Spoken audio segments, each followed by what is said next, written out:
Yes, hello and good morning. Welcome to the February meeting of the Fairfax County Economic Development Authority Commission. I am Andrew Taherzadeh, Assistant Director of Communications at the EDA. I'm your moderator for this meeting, which means I will have control over the audio functions of this Zoom call, and I will control the PowerPoint slides that will be used for the meeting. At this time, I would like to ask all those on this call to mute themselves. Now, I would like to welcome members of the Commission to the meeting. Chairman Kathy Lang, Vice Chairman James Quigley, Secretary Ron Johnson, Treasurer and Assistant Secretary Stephen Partridge, and members Lenny Hainsworth, Rocky Mitchell, and Rick Wagner. FCEDA President and CEO Victor Hoskins and Executive Vice President Alex Imes are on the call, as are EDA Consul Mike Graff, a number of EDA staff members, and our marketing communications consultants. I would also like to welcome Fairfax County officials who have joined us for the public portion of the meeting.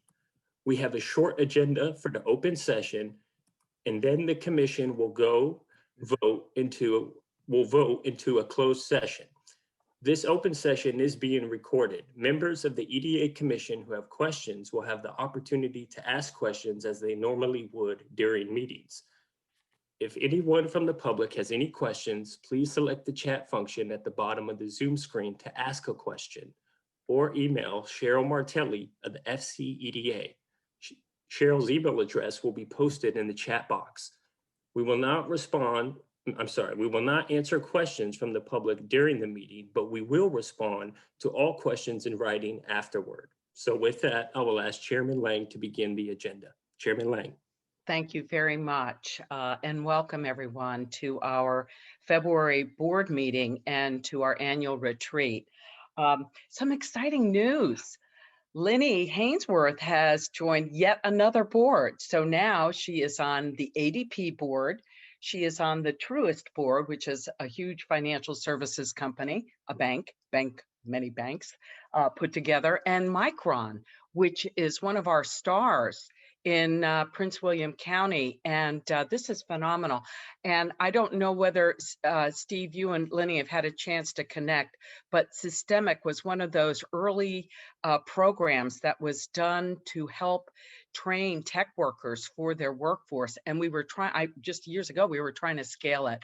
So I don't know, Steve, if you've had a chance to connect, but it was a fabulous program.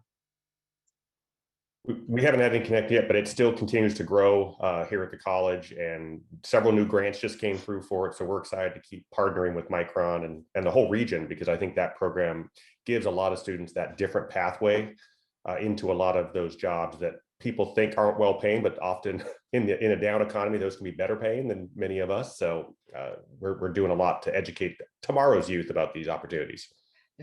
And so we're so glad that you'll be representing our voice, Lenny.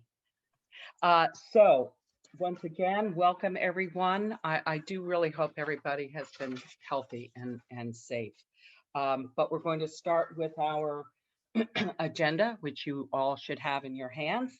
And we are going to start with the approval of the minutes from the January meeting. So let me ask for a motion for approval. I'll make a motion to approve. This is Commissioner Quigley. Thank you. Do we have a second? Second, Rocky. Thank you. And is there any discussion? So we'll call to question, and I'm going to ask our counsel to please do a roll call.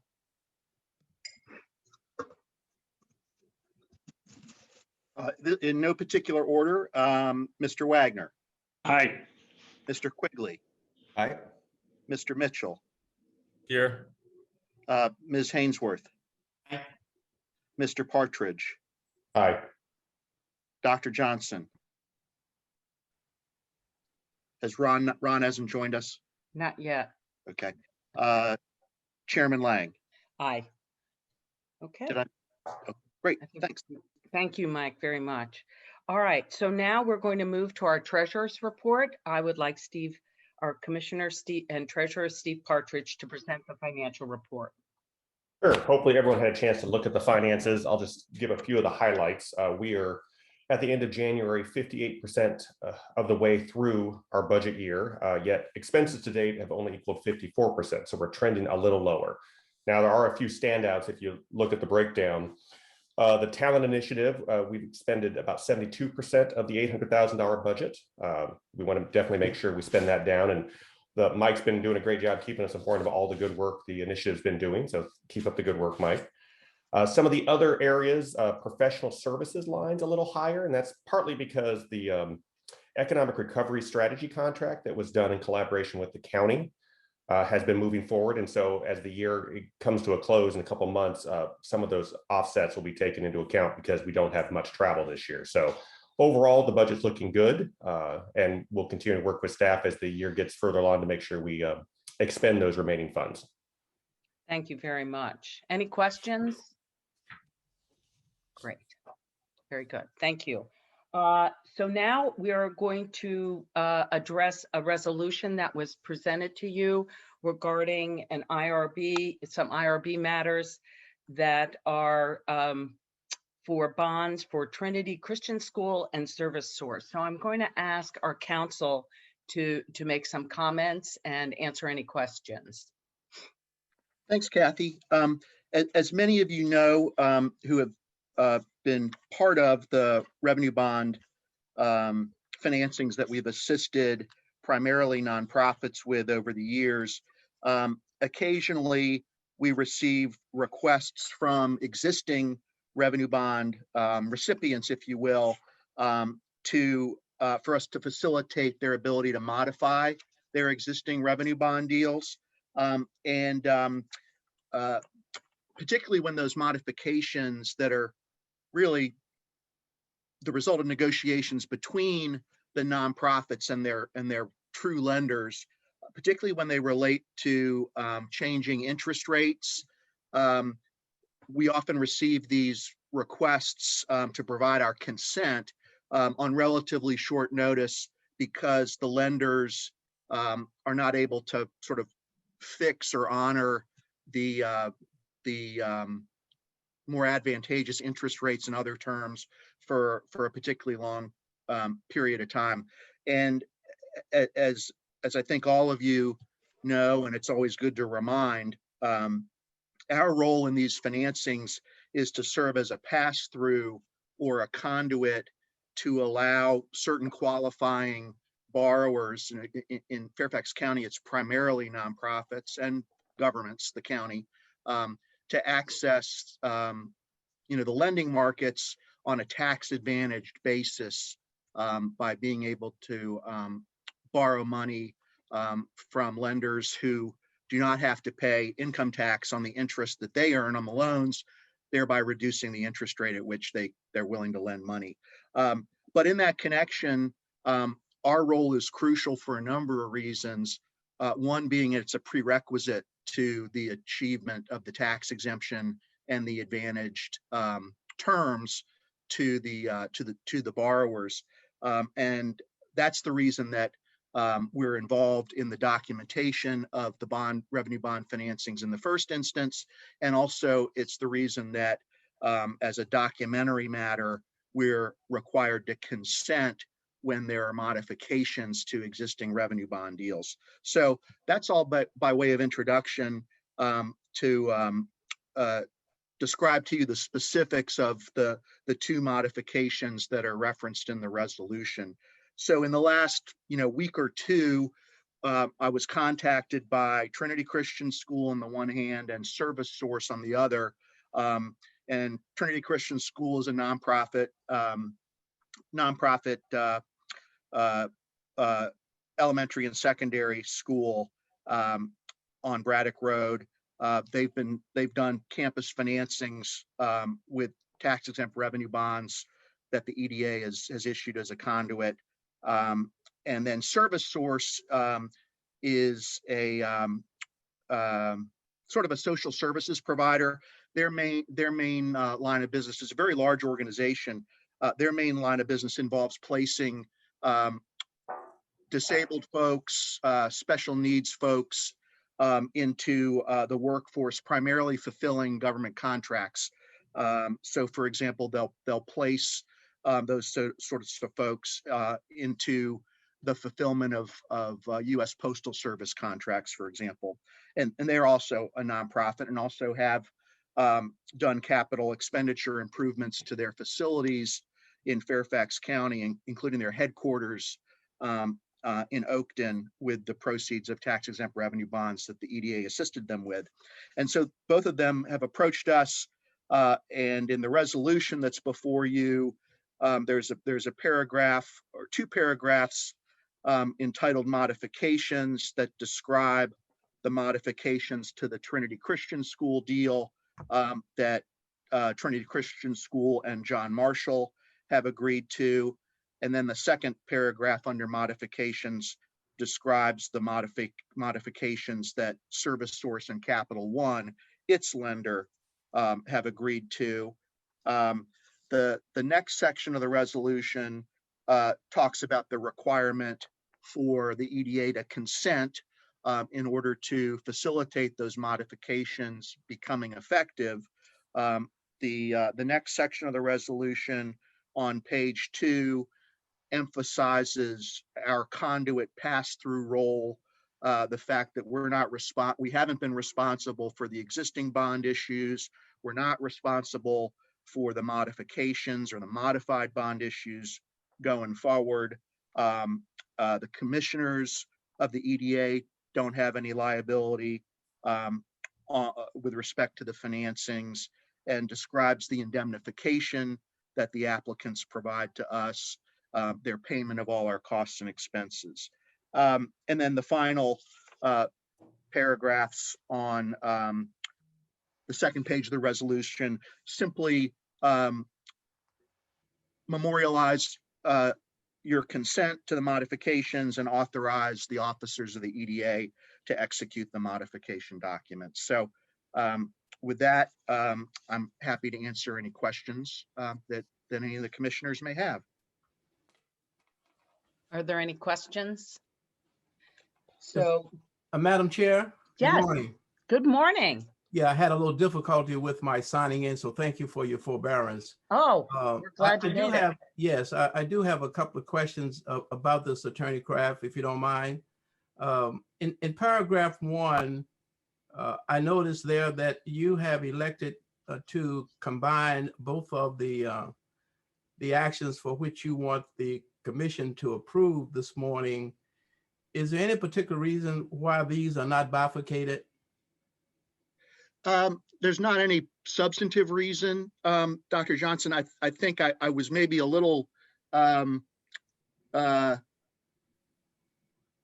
sensitive to the fact that these requests came in on short notice, and I sort of used my prerogative as your relatively new counsel to seek to get them put on the agenda on relatively short notice to try to assist the applicants. So I thought it would be more simple to combine them into a single resolution. I'm certainly open to bifurcating them if that's the pleasure of the commission. No, my suggestion is, and I don't know how the other commissioners feel, I'll let the chair orchestrate us through that. But I was thinking in terms of recording this historically in your file and in the EDA file, it might be helpful that if we went to one of these organizations to get the dates, the timelines for actions that we have taken, if they were bifurcated, and they would be located in those folders separately. I understand the efficacy of putting them together today for our vote, which I certainly would vote for approval of. But on a process basis, I would just like you to consider with the chair after we sign off on this today, to convert them to 2 documents if it's not a problem. Yeah, I'm happy to do that. And in fact, Dr. Johnson, I've been working just this week with David Kelly and Ann Rosenblum on sort of process issues and records keeping issues with respect to the revenue bond program. And I've been trying to improve my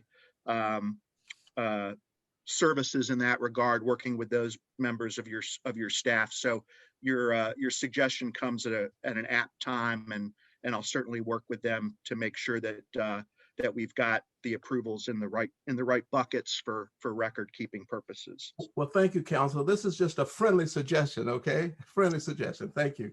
I do have one other point, though. As has been the case previously, and I know we're navigating some new waters here, that we are presented with some information relative to the original amounts of the instruments. You have appropriately noted that there is about 9 million and 6.6 million respectively for these two actions here. Do you have a record of what the original amounts were with you right now? If not, could you share those with us later?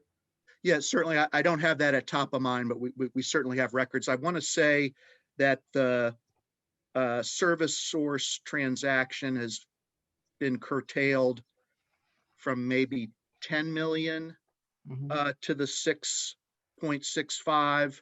And I think the Trinity Christian School has been curtailed from maybe 13 or 14 million to the 9 million, but I can certainly provide you with that specific information as a follow-up.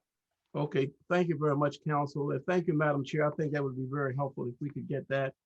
There was one other point I wanted to make here.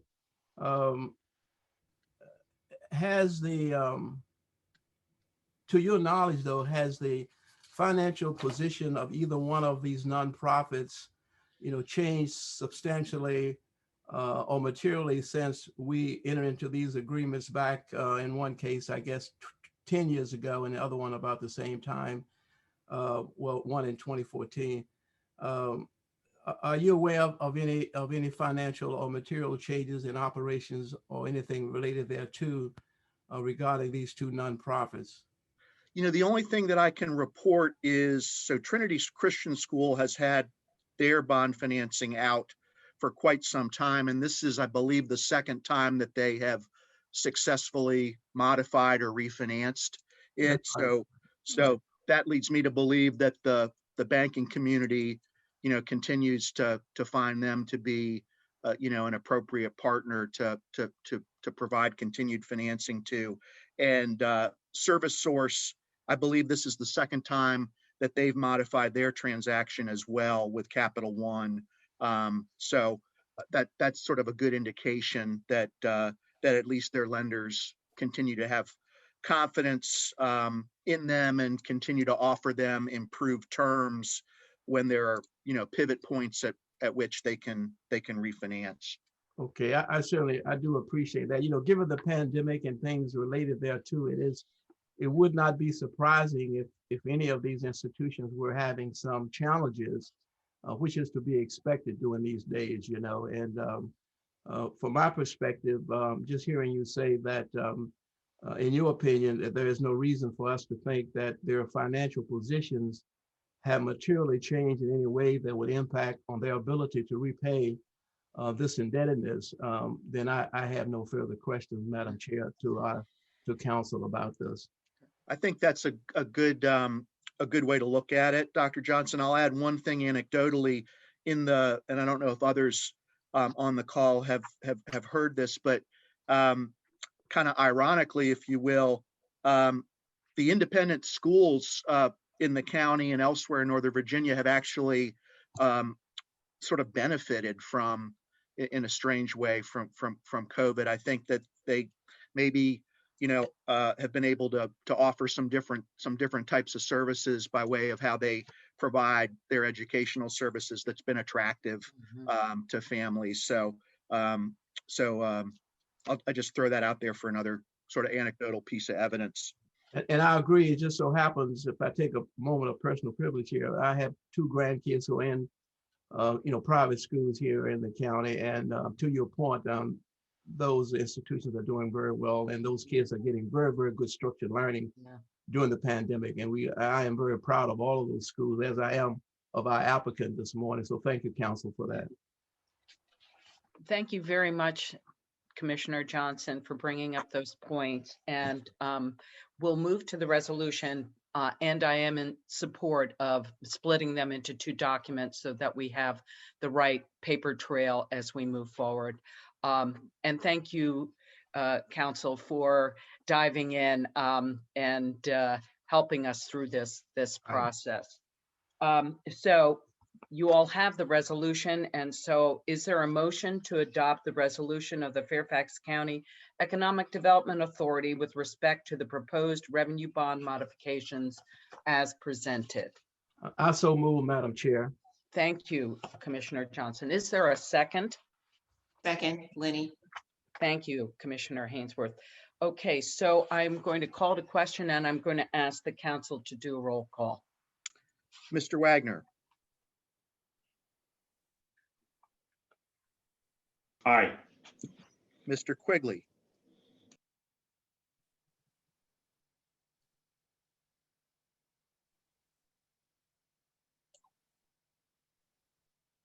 I'll come back to Jim. Mr. Mitchell, Yes. Ms. Hainsworth, Yes. Mr. Partridge, Aye. Dr. Johnson, Aye. Chairman Lang, Aye. and is James on? He's on, Yeah, but he's step not away. there. Yeah. Maybe he Okay. stepped away. All right. Okay. Very good. Okay. Thank you so much. I appreciate the commission's indulgence on this on relatively short notice. It is I know the applicants will be grateful that we were able to react. Mike, James is back, just so. Sorry, I had a little emergency. I've had the kids doing virtual school here and internet was a little burpy, so I was the home tech guy. Yeah, James, I approve I'd add my vote to the commission. thank you, sir. Thank you very much.